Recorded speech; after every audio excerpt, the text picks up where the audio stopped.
Hello everyone, welcome back to my YouTube channel unfold learning NCERT. और आज मैं लेकर आई हूँ आपके लिए एनसीईआरटी मैथमेटिक्स क्लास 11 का solution video from chapter line straight lines, जिसकी एक्सरसाइज 9.2 हम सॉल्व कर रहे थे। और इस एक्सरसाइज के क्वेश्चन नंबर 1 से लेके क्वेश्चन नंबर 13 तक के सॉल्यूशन मैं ऑलरेडी अपने चैनल पेज पर अपलोड कर चुकी हूँ। अगर आपने मिस कर दिया है तो इस वीडियो के डिस्क्रिप्शन बॉक्स में हर चैप्टर की प्लेलिस्ट बनाकर मैंने प्रोवाइड की है, तो वहाँ से आप बाकी के सॉल्यूशंस देख सकते हैं। और अगर आप मेरे चैनल पे फर्स्ट टाइम आए हैं तो please do subscribe my channel.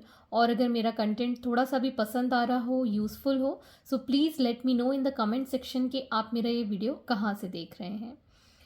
सो आइए स्टार्ट करते हैं क्वेश्चन नंबर 14 के साथ। The perpendicular from the origin to the line meet at the point -2,9, find the equation of line. तो यहाँ पर ओरिजिन से कोई लाइन -2,9, ये -2 एक्स एक्सिस में 9 में, दिस इज दी पॉइंट -2,9, यहाँ से कोई लाइन पास हो रही है। इस पर ये जो लाइन है जो कि ओरिजिन से जा रही है ये परपेंडिकुलर है, ठीक है। तो ओरिजिन के कोऑर्डिनेट्स हो गए 0,0 और ये हम मान लेते हैं लाइन L1 है जिसका स्लोप M1 हम एज्यूम कर रहे हैं। ये लाइन L2 है, इसमें स्लोप हम M2 एज्यूम कर रहे हैं। तो यहाँ पर हमारे पास दो कोऑर्डिनेट्स हैं, इससे हम M2 फाइंड कर सकते हैं, जैसा कि हम प्रीवियस वीडियो में इंट्रोडक्शन पार्ट में देख चुके हैं। अगर हमको दो कोऑर्डिनेट्स पता है तो इससे हम स्लोप डिटरमाइन कर सकते हैं। तो अब हम यहाँ पर स्लोप M2 फाइंड कर सकते हैं, ठीक है। और जब दो लाइन परपेंडिकुलर होती है तो उनकी स्लोप का प्रोडक्ट होता है -1, जिससे कि हम स्लोप M2 फाइंड कर सकते हैं, M1 फाइंड कर सकते हैं। और M1 से हम ये जो पॉइंट है, इससे जो लाइन जा रही है, इससे पॉइंट स्लोप फॉर्म लगाकर इस लाइन की इक्वेशन हम डिटरमाइन कर सकते हैं। तो सबसे पहले हम slope of line L2 find करेंगे, विच इज़ इक्वल टू M2, जो कि है y2 minus y1 upon x2 minus x1, ठीक है। यहाँ पर हम ले रहे हैं इसको x1 y1 और x2 y2, ठीक है। तो अब हम माइनस करेंगे 9 minus 0 and -2 -0, so we get this as -9/2 as slope M2. Now line L1 is perpendicular to line L2, so M1 into M2 is -1, ठीक है। M1 हमको फाइंड करना है, M2 की वैल्यू है -9/2 विच इज़ इक्वल टू -1। तो M1 आ जाएगा हमारे पास -1 इंटू 2/-9, दैट इज़ 2/9, ठीक है। ये आ गई इस लाइन की स्लोप। अब हमें कोऑर्डिनेट्स पता है तो अब हम इक्वेशन ऑफ लाइन फाइंड कर सकते हैं। Therefore equation of line passing through -2,9 with slope M2, that is y minus y1 is equal to m into x minus x1. So y minus, इसमें ये x1 और ये y1 है और slope M2 ये हमारा हो M1 होगा, वो हमारा हो जाएगा m. So y1 is 9 is equal to m is 2/9, x minus of -2 will become +2, ठीक है। क्रॉस मल्टीप्लाई कर देंगे, 9 into y minus 9 is equal to 2 into x plus 2। अब हम इसको सॉल्व कर देंगे, 9y minus 81 is equal to 2x plus 4, इस साइड ले जाएंगे, सो 2x माइनस 9y, इसको इस साइड ले जाएंगे तो ये जाएगा प्लस का 85 is equal to 0. So this is the required equation of line.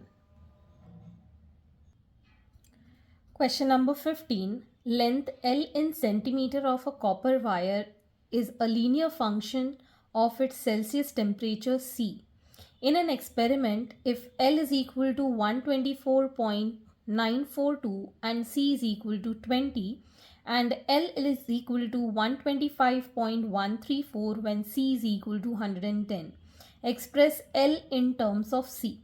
ठीक है, तो अगर हम इसको ग्राफिकली रिप्रेजेंट करें तो ये अगर हमारा टेम्परेचर स्केल C है इन डिग्री सेल्सियस और ये हमारा लेंथ है L इन सेंटीमीटर्स, तो अगर हमारे लेंथ इतनी है इतने डिग्री सेल्सियस पे तो हमारी फाइनल लेंथ इतनी हो जाती है इतने डिग्री सेल्सियस। मतलब अगर हमने यहाँ पर 20 लिया तो इसकी वैल्यू हम यहाँ पे मान लेते हैं this is 124 and this is 125 और इसी के बीच में ही हम इसकी वैल्यूज़ प्लॉट करें। तो अगर हम प्लॉट करते हैं तो ये आ जाता है हमारे पास 20 डिग्री पे ये समवेयर हियर और इस पे ये थोड़ा सा ऐसे, तो इसको जब हम ज्वाइन कर देते तो कुछ इस तरीके का ग्राफ हमको मिल जाएगा।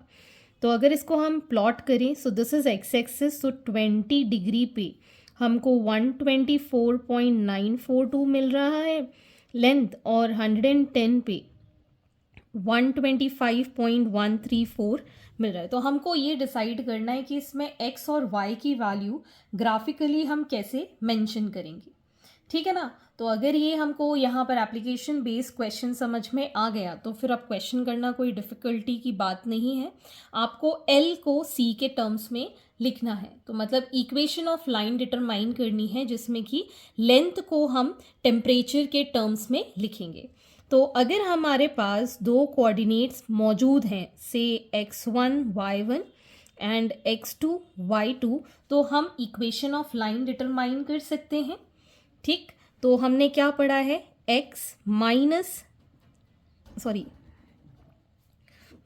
Minus y1 is equal to y2 minus y1 upon x2 minus x1।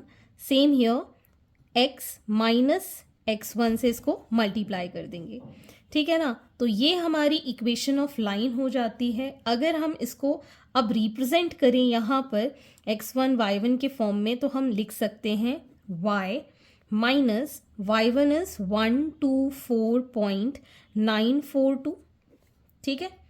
y की जगह हम यहाँ क्या लेंगे, क्योंकि हमने स्केल L ली है तो यहाँ पर लेंगे हम L which is equal to y2 will be L2 that is 125.134 minus 124.942 whole upon 110 minus 20। x minus x1 is 20, ठीक है। x की जगह यहाँ पर क्या आएगा c, ठीक। अब हम इसको सॉल्व कर लेंगे। l माइनस 124.942, ठीक है। इसको माइनस करेंगे वील गेट 0.192 अपॉन इसको माइनस करेंगे we get 20। This is going to be c minus 20, ठीक। अब इस वैल्यू को हम इस साइड ले जाएंगे तो L के लिए हमारे पास इक्वेशन आ जाएगी 0.192 by 90 into c minus 20 plus 124.942। इस माइनस को इस साइड ले जाएंगे तो ये प्लस का हो जाएगा। So this is the required equation of L in terms of c। सिर्फ आपको प्रैक्टिकली पता होना चाहिए कि हमने x एक्सिस में क्या लिया है और y एक्सिस में क्या लिया है। Okay, moving on to the next question. Question number 16. The owner of a milk store finds that he can sell 980 liters of milk each week at rupees 14 per liter and 120 liters of milk each week at rupees 16 per liter. Assuming a linear relationship between the selling price and the demand, how many liters could he sell weekly at rupees 17 per liter? तो मान लीजिए यहाँ पर हमने एक graph बनाया, ठीक है। तो हमें डिमांड और सेलिंग प्राइस के बीच में ग्राफ लीनियर रिलेशन गिवन है, तो यहाँ पर हम लिख लेंगे सेलिंग प्राइस और ये हो जाएगी हमारी डिमांड, ठीक है। और सेलिंग प्राइस इसमें 3 हमको मेंशन की है, एक है 14 रुपीज़ पर लीटर और एक है हमारे पास 16 रुपीज़ पर लीटर और साथ ही में है हमारे पास 17 रुपीज़ पर लीटर, ठीक है। और यहाँ पर भी हम मार्क कर लेते हैं, दिस इज़ 980, दूसरा है हमारे पास 1220 और हमको नेक्स्ट फाइंड करना है कि कितने पे ये 17 रुपीज़ पे बिकेगा, ठीक है। अगर हम यहाँ एक लीनियर ग्राफ प्लॉट करें तो somewhere here we get this as a 14 rupees, जो हमारे कोऑर्डिनेट्स हैं 14,980, ठीक है। और दूसरा हमको 16 रुपीज़ पे मिल रहा है विच इज़ 1220, तो हमको 17 वाले पे, ठीक है, मान लीजिए y ऑब्टेन हो रहा है। This is the linear graph which is being plotted between the selling price and the demand, ठीक है।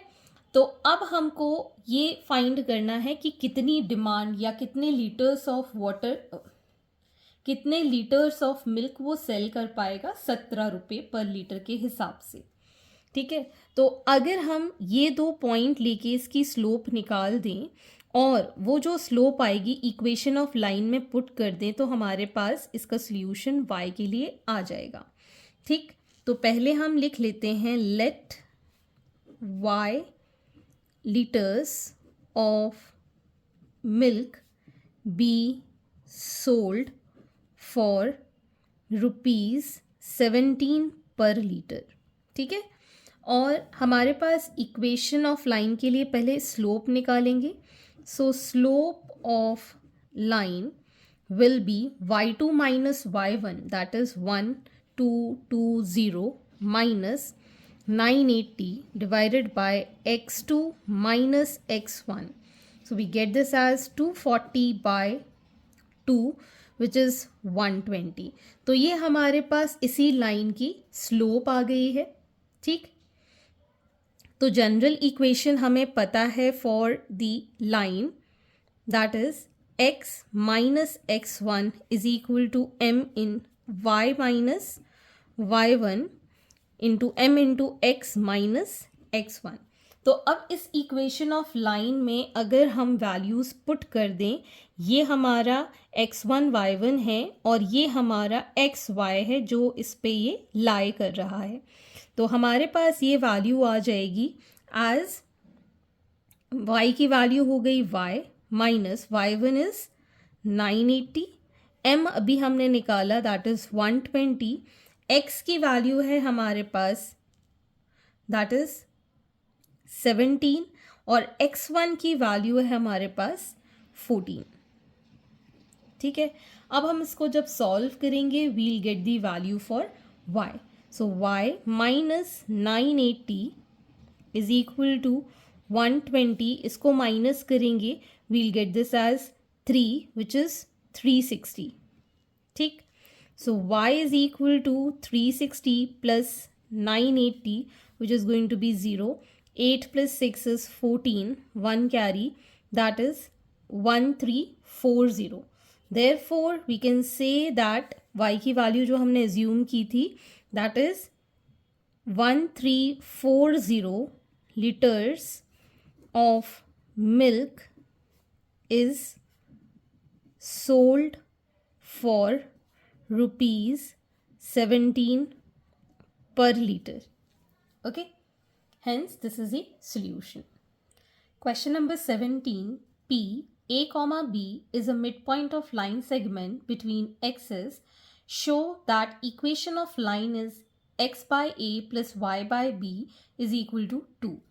तो हमारे पास ये ग्राफ है, इस पे ये इस तरीके से लाइन है जिसका कि मिड पॉइंट जो P है उसके कोऑर्डिनेट्स हैं A कॉमा B. अगर हम इस इक्वेशन को ध्यान से देखें so this seems to be like an intercept form, ठीक है। लेकिन एक्चुअल में हम ये जो x इंटरसेप्ट और y इंटरसेप्ट लेते थे वो तो a और b लेते थे, ठीक है ना।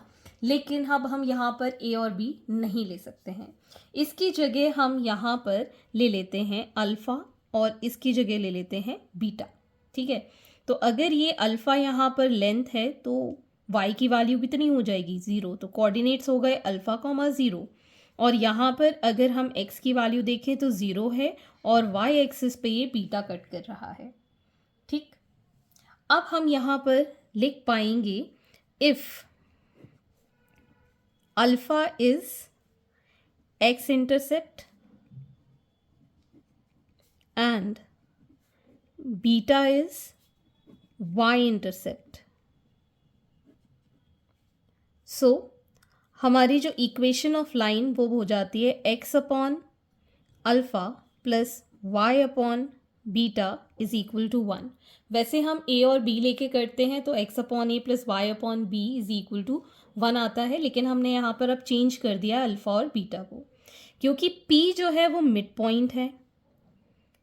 P is mid point of line segment given. तो ये इसके कोऑर्डिनेट्स जो a कॉमा बी हैं वो किसके इक्वल हो जाएंगे, इन दोनों कोऑर्डिनेट्स का मिड पॉइंट। तो मिड पॉइंट के लिए हमें फॉर्मूला पता है x1 plus x2 upon 2 and y1 plus y2 upon 2, ठीक है ना, इन दोनों का सम डिवाइडेड बाय 2। तो अब हमारे पास ये a कॉमा बी के लिए वैल्यू आ जाएगी alpha by 2 and beta by 2। So on comparing a की वैल्यू आ गई अल्फ़ा बाई 2 और बी की वैल्यू आ गई बीटा बाई 2। तो यहाँ से अल्फ़ा की वैल्यू हो गई 2a और यहाँ से बीटा की वैल्यू हो गई 2b। ठीक, अब ये जो वैल्यूज़ हम इस फॉर्म में पुट कर देंगे। सो x upon that is 2a plus y upon 2b is equal to 1. This was the intercept form of the line. इसमें से हम 1/2 कॉमन लेंगे तो x upon a plus y upon b is equal to 1। इस 2 को इस side ले जाएंगे, so x upon a plus y upon b is equal to 2। यही हमको प्रूफ करना था। तो this is the required equation of line if a and b are the midpoints of line. Okay. Moving on to the next question. Question number 18. Point R h comma k divides a line segment between the x's in the ratio 1:2. Find the equation of line. तो हमारे पास ये graph में ये line access को cut कर रही है। Access मतलब एक्स एक्सेस और वाई एक्सेस को। इस पर एक पॉइंट आर लाई कर रहा है एच कॉमा के which divides the line in the ratio 1:2। ठीक है, ये हमारा x इंटरसेप्ट है जिसको हम लिखते हैं a के साथ and this is our y intercept which we writed by b। तो intercept form of our equation अभी मैंने पिछले क्वेश्चन में बताया था, that is x upon a plus y upon b is equal to 1। ठीक है, तो इस फॉर्म में इस इक्वेशन को हम कन्वर्ट कैसे करेंगे। ये जो कोऑर्डिनेट है इसके लिए हमारे पास a कॉमा 0 हम लिख पाएंगे और ये जो कोऑर्डिनेट है इसको 0 कॉमा b लिख पाएंगे। ठीक है, अब हम सेक्शन फॉर्मूला लगाएंगे तो r के कोऑर्डिनेट इन दोनों से हम डिटरमाइन कर पाएंगे in terms of a and b। ठीक है, तो by section formula, section formula h comma k के लिए हम कैसे निकालते हैं, दैट इज़ ये हमारा m2 है, ये हमारा m1 है। ठीक है, ये हमारा x2 y2 and this is x1 y1। तो हमारे पास फॉर्मूला क्या है, m1 इंटू x2। ठीक है, सो m1 is 1 into x2 plus m2 into x1, m2 is 2, x1 is a upon m1 plus m2 comma m1 into y2 that is 1 into b plus m2 into y1 2 into 0 upon 1 plus 2. So finally we get this as 2a by 3 comma b by 3। ठीक है, 0 का किसी number से multiply करेंगे तो 0 आएगा और 0 किसी नंबर में ऐड करेंगे तो वही नंबर आएगा। तो अब हम इन दोनों को कंपेयर कर देंगे। So we get h is equal to 2a by 3 and k is equal to b/3। तो यहाँ से हमारे पास a की वैल्यू आ जाएगी 3h/2 और यहाँ से हमारे पास b की वैल्यू आ जाएगी 3k। ठीक है, और ये जो वैल्यूज़ हैं हम यहाँ पुट कर पाएंगे इस इक्वेशन ऑफ लाइन के अंदर, तो हमें इक्वेशन ऑब्टेन हो जाएगी। Therefore equation of line is x/3h/2 plus y/3k is equal to 1। इस 2 को हम ऊपर ले गए, 2x/3h plus y/3k is equal to 1। अब हम एलसीएम ले लेंगे, that is 3h k, 3h इसके अंदर है, k का इसके मल्टीप्लाई हो जाएगा, सो 2kx प्लस 3k इसके साथ है, h मल्टीप्लाई हो जाएगा, hy is equal to 1। Cross multiply करेंगे, 2kx plus hy is equal to 3hk, which further can be written as 2kx plus hy minus 3hk is equal to 0. This is the required equation of line. तो इस तरीके से ये question हम solve करेंगे। Moving on to the next question. Question number 19. By using the concept of equation of line, prove that the 3 points 3, 0, -2, -2 and 8, 2 are collinear. तो मान लेते हैं ये A पॉइंट है, ये B पॉइंट है और ये C पॉइंट है। कोलिनियर कब होंगे? जब ये एक ही पॉइंट पर लाई करेंगे। मान लीजिए this is point A, this is point B and this is point C। ठीक है, तो अगर हम ये दो कोऑर्डिनेट्स मिलाकर इक्वेशन ऑफ लाइन फाइंड कर दें और ये जो थर्ड कोऑर्डिनेट है दैट इज़ 8, 2, इसकी वैल्यू ये जो हमारी इक्वेशन आएगी इसमें पुट करके अगर हमारा जो LHS है वो RHS के इक्वल आ जाता है, that means these 3 points are collinear. ठीक है, या फिर हम क्या करें, A और B के लिए इक्वेशन ऑफ लाइन निकाल दें, B और C के लिए इक्वेशन ऑफ लाइन निकाल दें, या A और C के लिए इक्वेशन ऑफ लाइन निकाल दें। अगर दोनों ही कोई भी दो इक्वेशन ऑफ लाइन सेम हैं, that means these points lie in the same line, that is ABC are collinear. तो कोई भी आप एक मेथड यूज़ कर सकते हैं। तो अब हम यहाँ पर A के कोऑर्डिनेट्स 3, 0, B के कोऑर्डिनेट्स -2, -2, इसको हम x1, y1 और इसको हम x2, y2 ले रहे हैं। तो अब हम equation of line AB determine कर लेते हैं। ठीक है, तो हम यहाँ लिख रहे हैं equation of line AB। So it is going to be y minus y1 is equal to, slope हमारी हो जाएगी y2 minus y1 upon x2 minus x1 x minus x1। ठीक है, तो ये आ जाएगा हमारे पास y is equal to -2/-5 into x -3। ये माइनस से minus sign cancel, cross multiply करेंगे, 5y is equal to 2x minus 6 which is equal to 2x minus 5y is equal to 6। तो ये आ गई हमारे पास इक्वेशन ऑफ लाइन, और इस equation of line में हम x और y की वैल्यू 8 और 2 लिखेंगे, तो ये आना चाहिए 6। ठीक है, तो अगर ये सेटिस्फाई कर देता है that means points are collinear. Now substituting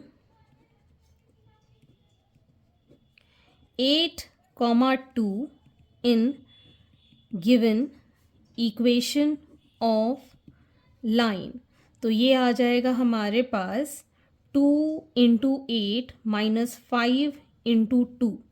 ठीक है, तो ये आ गया हमारे पास 16 minus 10 as 6 which is equal to your LHS of this line. So therefore A, B and C are collinear. Okay, या तो आप दो लाइन फाइंड कर देते, जैसे मैंने AB के लिए निकाला, आप BC भी लाइन डिटरमाइन कर देते इक्वेशन, अगर वो दोनों इक्वेशन इक्वल आती तो भी ये लाइन पॉइंट्स क्या थे, कोलिनियर। तो आप दोनों ही मेथड अप्लाई करके इसको कर सकते हैं। So this completes your exercise and I hope आपको मेरे सोल्यूशन वीडियो ज़रूर पसंद आ रहे होंगे। अगर आपको कोई भी डाउट या क्वेरी है तो आप मेरे चैनल के कमेंट सेक्शन में कमेंट करके या फिर आप मुझे सर्च कर सकते हैं टेलीग्राम पर by the name unfold learning, जहां पर आप अपने डाउट्स क्लियर कर पाएंगे। At last, please do share my videos with your family and friends and don't forget to subscribe my channel. Thank you for watching.